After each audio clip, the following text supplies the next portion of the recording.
또 배우자감으로 생각하는 것들이 없는다 할지라도요, 지금 내가 처한 환경과 또 내 앞에 있는 결혼할 사람에 대해서 고민하고 있는 분들이 있다면 저는 방향성을 좀 바꿨으면 좋겠다고 생각합니다.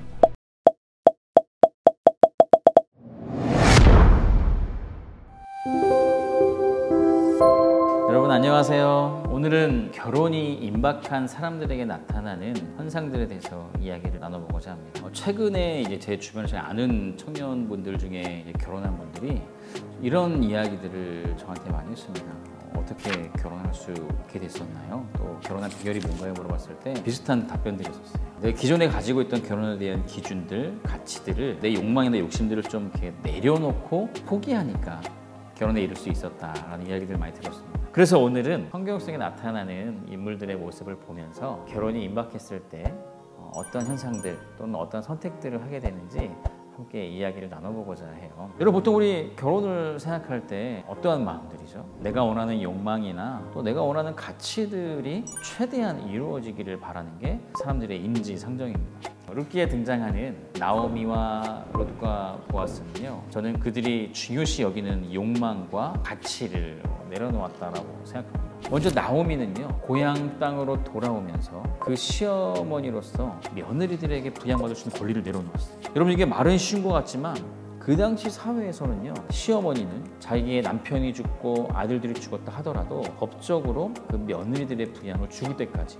받을 수 있는 사회였어요. 그런데 나오미는요, 그 젊은 두 며느리들의 앞날을 생각하고, 야, 너희들 모압 땅으로 돌아가도 괜찮아, 나 혼자 돌아갈게. 그러한 내려놓은 자신의 시어머니로서의 누릴 수 있는 욕망을 내려놓는 선택을 합니다. 여러분, 이게 그 당시 사회에서는요, 상당히 어렵고 큰 결정이었어요. 물론 두 번 제안했을 때 룻의 동생인 오르바는 돌아갔죠. 그러나 룻은 끝까지 어머니를 따릅니다. 어머니의 백성이 나의 백성이 되고 어머니 하나님이 나의 하나님이 되겠다. 이런 놀라운 선택을 하게 됩니다. 이것이 나오미의 입장에서는 시어머니로서의 아주 중요한 욕망을 내려놓은 것이라면, 룻의 입장에서는요, 젊은 여자로서 재혼할 수 있는 그런 기회들, 또 새로운 남편을 만나서 사랑받고 보호받고 또 성적인 만족까지 얻을 수 있는 부분들을 과감하게 내려놓고 포기하고 과부로서 과부가 된 시어머니를 따라 나선 것이죠. 그 다음 보아스는요, 돈에 대한 욕심을, 그 욕망을 내려놓았습니다. 그때 당시 기업을 물은다는 것은 어떤 의미냐면, 내가 이 땅을 내 돈을 주고 산다 할지라도 이 땅이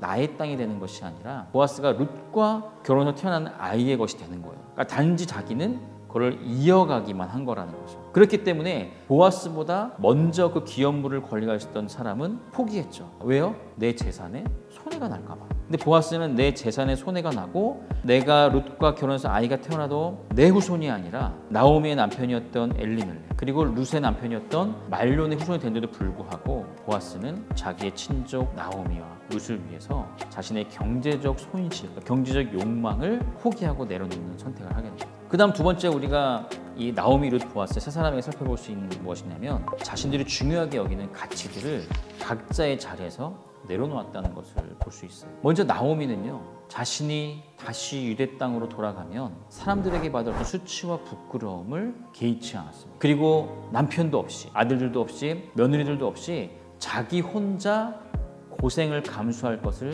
두려워하지 않았어요. 그러니까 자신이 가지고 있던 개인적 가치, 편하고 안정적으로 살 수 있는 가치를 내려놓고 고향 땅으로 돌아올 선택을 했습니다. 그 다음 룻은요, 모압 땅을 떠나면서 이스라엘의 하나님을 섬기겠다라고 하는 자신이 모압 사람으로 갖고 있었던 종교적 신념을 내려놓는 결정을 합니다. 여러분, 이게 아주 중요한데 뭘 또 의미하냐면, 룻이 어머니를 따라 나서서 모압의 신이 아닌 이스라엘의 하나님을 섬기겠다라고 하는 것은 자신이 그동안 가지고 있었던 종교적 가치를 내려놓고 포기하겠다는 것, 그리고 시어머니를 평생 부양하겠다는 고백이기도 하고, 그렇기 때문에 이 룻의 선택이 저는 아주 어려운 선택과 결정이 아니었나 생각합니다. 그 다음 보아스는요, 자기가 사회적 재력가로서 또 유력한 자로서 누릴 수 있는 그 사회적 가치를 내려놓는 선택을 합니다. 그것이 무엇이냐면, 그 당시 보아스 정도의 재력가면은요, 굳이 과부 이방여인하고 결혼하지 않아도 되거든요. 근데 보아스는요, 과부였던 이방여인 룻과 결혼 선택을 합니다. 그런 자신의 사회적 지위나 체면, 원하고자 했던 그 배우자의 가치까지도 내려놓는 그런 어려운 선택을 했던 것입니다. 근데 우리가 중간에 정리를 해보면, 나오미, 룻, 보아스 이 사람은요, 그렇게 자신들이 중요시 여겼던 욕망과 가치들을 내려놓음으로 인해서 나오미는 다시 고향 땅에 돌아와서 자신의 가정이 회복되는 놀라운 은혜를 경험했고요. 또 룻은 이방 여인으로서 마태복음 처음에 등장하는 예수님의 계보 족보에 등장하는 영광을 얻게 되었고요. 보아스 역시 느지막하게 결혼을 했지만 예수님의 족보를 이어가는 그 아들을 낳는 자신의 이름뿐만 아니라 자신의 아들, 또 자신의 아들에서 다윗 후손이 나오는 그런 영광을 얻게 되는 놀라운 결과들을 얻었습니다. 혹시 여러분들 지금 이제 결혼을 앞두고 있는 분들, 배우자감을 생각하시는 분들이 있는 분들이나 또 배우자감으로 생각하는 분들이 없는다 할지라도요. 지금 내가 처한 환경과 또 내 앞에 있는 결혼할 사람에 대해서 고민하고 있는 분들이 있다면 저는 방향성을 좀 바꿨으면 좋겠다고 생각합니다. 내가 원하고 내가 바라는 어떤 이상형의 사람이 내가 원하는 결혼을 이루어주기보다는 오히려 내가 그 상대방 교제하고 있는 그 사람을 위해서 진짜 하나님 원하시는 결혼을 위해서 내가 그동안 살아오면서 중요하게 여겼던 가치들을 내려놓을 수 있는지, 또 내가 이 결혼을 통해서 배우자나 또는 상대방에게 얻고자 했던 어떤 욕망을 내려놓을 수 있는 선택을 할 수 있을지, 오히려 그때 내가 예상하지 못했던 결혼을 통해서 하나님 더 놀라운 은혜와 축복들을 허락하실 수 있지 않을까. 나오미와 룻과 보아스처럼 한번 여러분들의 결혼에 대한, 배우자에 대한 가치와 욕망의 관점들을 새로운 안목으로 전환해 보시는 것을 한번 추천해 보고 싶어요. 그다음 마지막으로 살펴볼 사람은 이제 사무엘상 25장에 등장하는 아비가일입니다. 우리 사실 아비가일 하면 그냥 다윗의 아내 중에 한 명, 또는 용모가 뛰어났던 여인으로만 생각하기가 쉬운데요. 사실 아비가일은요, 다윗이 그 지혜를 칭찬하고 하나님의 복을 받기를 원한다라고 고백할 정도로 아주 지혜롭고 현명하고 상황 판단이 빠른 그런 여인이었습니다. 여러분 잘 아시다시피 아비가일의 남편이 누구였죠? 나발이었습니다. 아주 완고한 사람이었죠. 다윗이 종을 보내서 나와 우리 종들을 좀 대접해 주길 원한다. 내가 들에 있을 때 당신의 종들이 양을 잘 칠 수 있도록 보호해주고 내가 해하지 않았다. 오히려 다른 사람으로도 지켜주었다. 그런 이야기들을 했는데 나발이 그랬죠. 다윗이 누구냐? 난 다윗을 알지 못한다. 요즘 왜 이렇게 나에게 선지자 노릇하는 사람들이 많냐 이러면서 좀 비아냥거립니다. 그래서 다윗이 이제 열이 받았죠. 다윗이 나발에게 복수를 하려고 준비를 하고 자신의 사람들과 함께 갑니다. 근데 아비가일이 우연히 자신의 종의 그 이야기를 들었죠. 그래서 아주 지혜롭고 현명하게 상황 판단을 하고 자신이 해야 할 일들을 곧바로 실행에 옮깁니다. 먼저는 다윗과 다윗의 종들을 대접할 음식을 장만했고요. 그 음식들을 가지고 다윗이 오는 길목에 나가서 다윗을 기다립니다. 다윗과 다윗의 일들이 왔을 때 그 발 앞에 엎드려서 땅을 얼굴에 대고 인사를 합니다. 이런 아비가일의 모습을 보면 자신의 어리석은 남편을 위해서 희생하고 헌신하는 모습, 그 자신의 잘못이 아니고 남편의 잘못인데도 불구하고 그 남편의 잘못을 대신 용서를 구하면서 다윗으로 하여금 다윗의 손으로 직접 손에 피를 묻히고 자신의 남편 나발을 죽이는 일을 맡게 하는 결정적인 역할을 합니다. 다윗이 이렇게 얘기합니다. 내가 오늘 여호와 하나님을 찬양한다.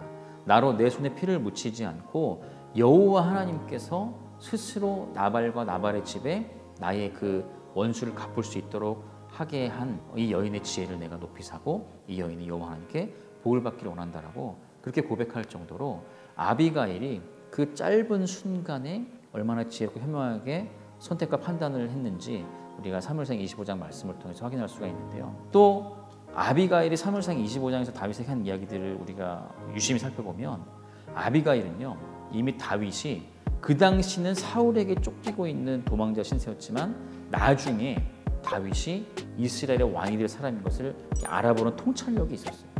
저는 특별히 우리 여성분들, 우리 자매님들에게 권하고 싶은 것은 여성이 가질 수 있는 지혜라는 것은 지금 내 앞에 교제하고 있는 사람이 있다라면 그 남자친구 또는 교제하는 사람이 없다 할지라도요, 그 지금 당장 내 앞에 배우자감인 그 사람의 지금의 상황이나 모습만을 바라보는 것이 아니라 그 사람 안에 담겨져 있는 하나님의 놀라운 계획과 인도하심, 그 사람 안에 있는 그 잠재력을 이렇게 바라볼 줄 아는 그런 통찰력을 좀 가졌으면 좋겠습니다.